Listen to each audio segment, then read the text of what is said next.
Muy buenos días, mi nombre es Laura Sustaita Moreno y el día de hoy estaré presentando mi producto integrador de aprendizaje de la materia de síntesis orgánica, el cual se titula Síntesis y caracterización estructural de un derivado de 1,3,4-oxadiazol y NN-dimetilanilina. El proyecto fue dirigido por el Dr. Eugenio Hernández Fernández y mi coasesor Gregorio Villarreal. Y bueno, el compuesto orgánico que estaremos abordando, como lo pueden ver en pantalla, presenta múltiples grupos funcionales, tales como enlaces dobles carbono-carbono identificados en color morado, aminas terciarias representadas en color verde, además de presentar grupos aromáticos, tales como bencenos que se encuentran de un color azul, y los anillos heterocíclicos como los oxadiazoles representados en un color celeste.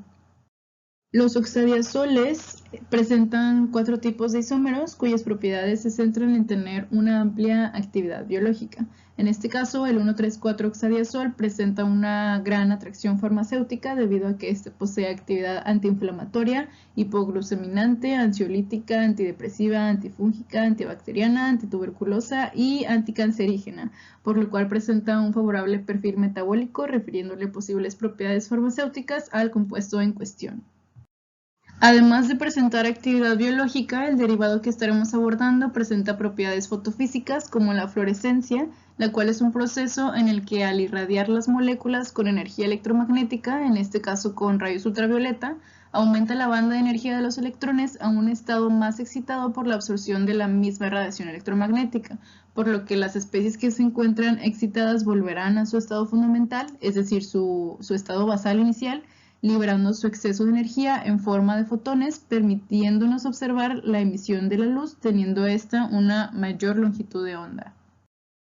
Entonces, su propiedad luminiscente le refiere a este compuesto grandes aplicaciones dentro de la ciencia de los materiales, específicamente dentro de la tecnología OLED, la cual se encuentra basada en una capa electroluminiscente formada por una película de componentes orgánicos que reaccionan a una determinada estimulación eléctrica, generando y emitiendo luz por sí mismos. Dentro de la estructura de un OLED, el derivado de 1,3,4-oxadiazol y NN-dimetilanilina se encontraría inmerso en la capa emisora, puesto que esta capa de emisión está destinada para moléculas orgánicas o polímeros fluorescentes. Para la parte experimental, la síntesis del compuesto deseado se compone de 3 partes. La primera de ellas consiste en la preparación del ácido 4-dimetilaminocinámico, seguido de la preparación del fenilditretazol para finalmente abordar la tercera reacción que ocurre entre los 2 primeros compuestos mencionados para dar la formación del derivado de 1,3,4-oxadiazol y NN-dimetilanilina. Abordando primeramente la reacción 1, se hace reaccionar ácido malónico y 4-dimetilamino-benzaldehído dentro de un medio básico con piperidina, trietilamina y tolueno en un calentamiento con reflujo a 110 grados Celsius durante 6 horas. En cuanto a su mecanismo de reacción, de manera breve, tenemos que este ocurre mediante una condensación de Döbner, y pues es importante no confundirla con una condensación de Neuville-Nagel, ya que aunque son muy similares, en la condensación de Döbner se sustituye el éster malónico por el ácido malónico. Además, cabe mencionar que la condensación de Döbner se realiza en piridina o piperidina, como en este caso, y tiene una etapa final en la que se produce la descarboxilación de la molécula liberándose CO2 y agua.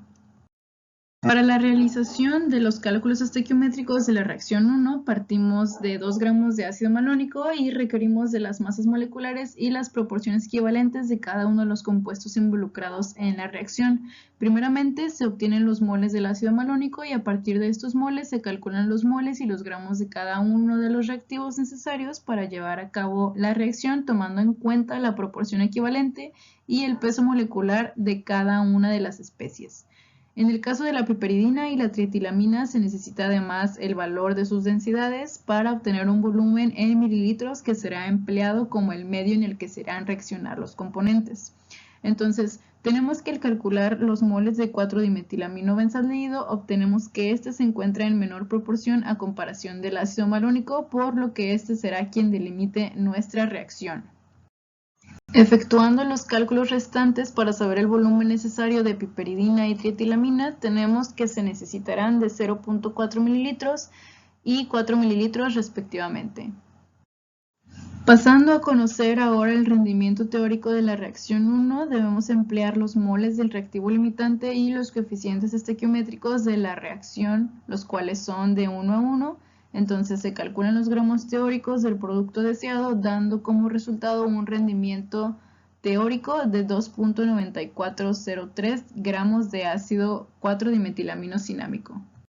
Para llevar a cabo la metodología de esta primera reacción, primeramente se debe empezar y añadir las cantidades correspondientes de cada uno de los reactivos dentro de un matraz bola, sometiendo esta reacción a un calentamiento con reflujo durante 6 horas para posteriormente extraer de esta misma la fase acuosa, la cual posteriormente se debe acidificar para obtener un precipitado que se separará realizando una filtración a vacío. Para la reacción 2 de la síntesis del fenilditetrazol se hace reaccionar 1,4-dicienobenceno con ácida de potasio utilizando un sistema de N-metilpirrolidona, ácido acético glacial y agua en una proporción de 5:2:3 volumen-volumen, irradiando la reacción por microondas durante 70 minutos a 160 grados Celsius.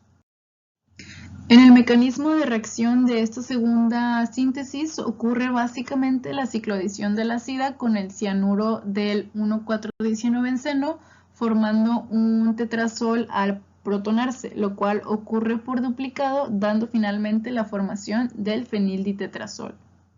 Aquí para poder efectuar los cálculos de la segunda reacción se establece la cantidad de 0.5 gramos de 1,4-dicienobenceno como punto de partida, de manera que podemos obtener los moles de esta especie. De esta manera se calculan los moles y gramos necesarios de ácida de potasio, tomando en cuenta la proporción equivalente y el peso molecular de la misma, teniendo como resultado la cantidad de 1.2662 gramos de ácida de potasio. Aunado a esto, tenemos que el 1,4-dicienobenceno será el reactivo limitante al encontrarse en menor proporción que los moles de la ácida de potasio. Bueno, ya que se ha determinado que el 1,4-dicienobenceno es quien delimita el rendimiento de la reacción y conociendo que los coeficientes estequiométricos de las especies de interés son de 1 a 1, se procede a calcular los gramos teóricos del feniltetrazol, los cuales dan un valor de rendimiento teórico de 0.8358 gramos del mismo. En cuanto a la metodología de esta segunda reacción, primeramente se adicionan las cantidades que fueron determinadas de cada uno de los reactivos dentro de un vial G30, al cual se le adicionarán 5 mililitros de N-metilpirrolidona, 2 mililitros de ácido acético glacial y 3 mililitros de agua. El vial se lleva a un reactor de microondas dejándolo reaccionar durante 70 minutos a 160 grados Celsius y posterior al tratamiento de la muestra se realiza una filtración a vacío para obtener finalmente el fenilditetrazol. Pasando ahora a la ruta de síntesis para el derivado de 1,3-oxadiazol y NN-dimetilanilina, tenemos que esto se lleva a cabo haciendo reaccionar el ácido 4-dimetilaminocinámico y el feniltetrazol, los cuales deben de sintetizarse previamente. Y bueno, esta reacción se hace en un medio básico con DCC y tolueno dentro de un vial G30 para posteriormente llevar el sistema de reacción a un reactor donde será irradiado por microondas durante 1 hora a una temperatura de 140 grados Celsius. Dentro del mecanismo de esta reacción, de manera breve, tenemos que primeramente se lleva a cabo una tautomería en el tetrazol del feniltetrazol, intercambiando la posición del protón que posee el nitrógeno de la amina secundaria, para posteriormente llevar a cabo una cicloadición de Huisgen con el reactivo del ácido 4-dimetilaminocinámico, seguida de un rearreglo de Huisgen dando la formación del 1,3-oxadiazol. Y pues bueno, esta es la otra parte del mecanismo. Todo esto ocurre por duplicado para finalmente obtener la molécula del derivado de 1,3-oxadiazol y NN-dimetilanilina. Bueno, pues como se ha visto anteriormente, en esta tercera reacción se hacen reaccionar los compuestos obtenidos de las reacciones 1 y 2 partiendo de 0.25 gramos del ácido 4-dimetilaminocinámico, estableciendo que este y el DCC presentarán proporciones de 2.2 equivalentes, mientras que el feniltetrazol es de un solo equivalente. Se obtienen los moles de ácido 4-dimetilaminocinámico, mismos que serán iguales a los moles de DCC, teniendo que para esta última especie pues se necesitarán de 0.2697 gramos. Bueno, para la obtención de los moles de fenilditetrazol, los moles de ácido se multiplican por el factor equivalente correspondiente, de manera que este resulta ser el reactivo limitante al encontrarse en menor proporción, y pues al obtener sus gramos tenemos que se necesita un valor de 0.273 gramos. Para el cálculo del rendimiento teórico, pues se multiplican los moles del feniltetrazol por la masa molecular del compuesto deseado, teniendo una estequiometría de las especies de interés de 1 a 1, dando como resultado un rendimiento teórico de 0.3 gramos aproximadamente del derivado de 1,3-oxadiazol y N,N-dimetilanilina. Bueno, para la realización de esta última síntesis se adicionan los gramos correspondientes de cada uno de los reactivos, además de adicionar 10 mililitros de tolueno dentro de un vial G30 para posteriormente irradiar la reacción por microondas durante 60 minutos a 140 grados Celsius, y posterior al tratamiento de la muestra se obtiene el compuesto de interés mediante una filtración a vacío. Pasando a la parte de resultados, calculando el rendimiento químico de cada una de las reacciones, tenemos que para la primera reacción obtuvimos 0.6933 gramos experimentales del ácido 4-dimetilamino-cinámico, dando un rendimiento porcentual de 23.58%, mientras que para la síntesis del fenilditetrazol se obtuvieron 0.8647 gramos experimentales, los cuales sobrepasan el valor de los gramos teóricos, por lo que se especula que la muestra obtenida se encontraba húmeda, dando un rendimiento un poco mayor al 100%. Y bueno, en la tercera y última reacción, para la síntesis del compuesto deseado, se obtuvieron 0.1166 gramos dentro del laboratorio, dando un rendimiento porcentual casi del 40%. Ahora bien, analizando de manera breve el espectro de infrarrojo del compuesto obtenido en la reacción 1, tenemos que este presenta enlaces dobles carbono-carbono, los cuales se encuentran identificados en la imagen con un círculo de color azul. Estos se encuentran con una intensidad media en una región de 1600 a 1680 centímetros a la menos 1. Asimismo, se observa la presencia de enlaces carbono-nitrógeno, los cuales se encuentran identificados con un color morado, teniendo una intensidad media de igual manera, estando estos en una región de 1020 a 1230 centímetros a la menos 1. Y por último, en color verde se observa la presencia de enlaces OH, que por su característica forma ancha e intensidad fuerte, se confirma la presencia de un ácido carboxílico, estando en una región de 2500 a 3300 centímetros a la menos 1, concluyendo que el primer espectro obtenido corresponde al ácido sintetizado.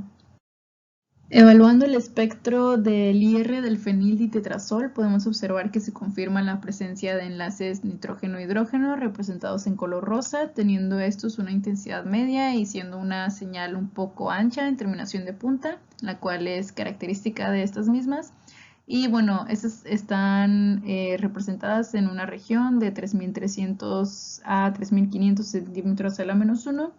Y en un círculo representado de color azul se obtiene una señal correspondiente al benceno con una intensidad fuerte, estando cercana a una región de 1500 centímetros a la menos 1. Por último, el análisis de infrarrojo del compuesto derivado de 1,3,4-oxadiazol nos permite identificar enlaces tipo carbono-nitrógeno teniendo una señal con intensidad media identificada en color azul.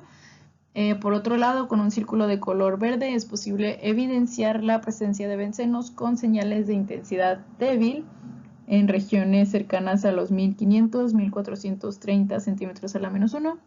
mientras que la señal identificada en amarillo pertenece a un enlace carbono-oxígeno con intensidad débil en una región de 1050 a 1250 centímetros a la menos 1. Bueno, en conclusión, con el desarrollo de este proyecto y la integración de distintas técnicas analíticas llevadas a cabo en el laboratorio, tales como calentamientos por reflujo, extracciones líquido-líquido, rotoevaporación, síntesis por microondas y espectroscopía de infrarrojo, fue satisfactoria la obtención del compuesto deseado, teniendo finalmente un rendimiento porcentual casi del 40%, el cual es un rendimiento alto para este tipo de reacción. Y bueno, sin nada más que decir, estas son las referencias consultadas. Aquí tenemos otras más y bueno, muchas gracias por su atención.